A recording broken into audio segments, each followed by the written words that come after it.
AP IT మంత్రి నారా లోకేష్ పశ్చిమ బెంగాల్లో పర్యటిస్తున్నారు. ఇందులో భాగంగా కోల్కతాలో ఆ రాష్ట్ర ముఖ్యమంత్రి సువేందు అధికారితో సమావేశమయ్యారు. ఈ చర్చల్లో రెండు రాష్ట్రాల అభివృద్ధికి సంబంధించిన కీలక అంశాలపై ఇరు నేతలు తమ అభిప్రాయాలు పంచుకున్నారు.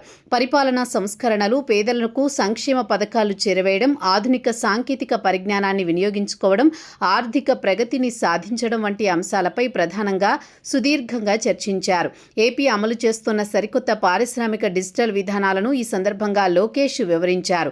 రాష్ట్రాన్ని పెట్టుబడుల కేంద్రంగా మార్చేందుకు అమలు చేస్తున్న స్పీడ్ ఆఫ్ డూయింగ్ బిజినెస్ విధానం గురించి చర్చించారు.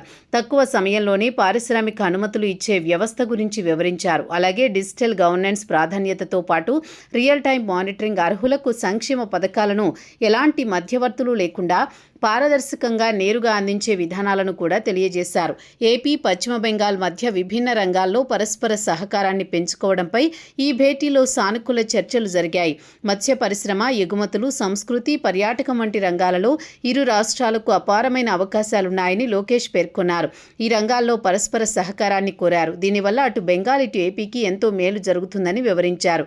ప్రాంతాల మధ్య సాంస్కృతిక సంబంధాలను బలోపేతం చేయడానికి పర్యాటక రంగాన్ని అనుసంధానించాలని ప్రతిపాదించారు. పశ్చిమ బెంగాల్ రాజధాని కోల్కతాలోని దశాబ్దాలుగా స్థిరపడిన వేల మంది తెలుగువారితో పాటు పెద్ద సంఖ్యలో దక్షిణాది రాష్ట్రాలకు చెందిన భక్తులు నివసిస్తున్నారు.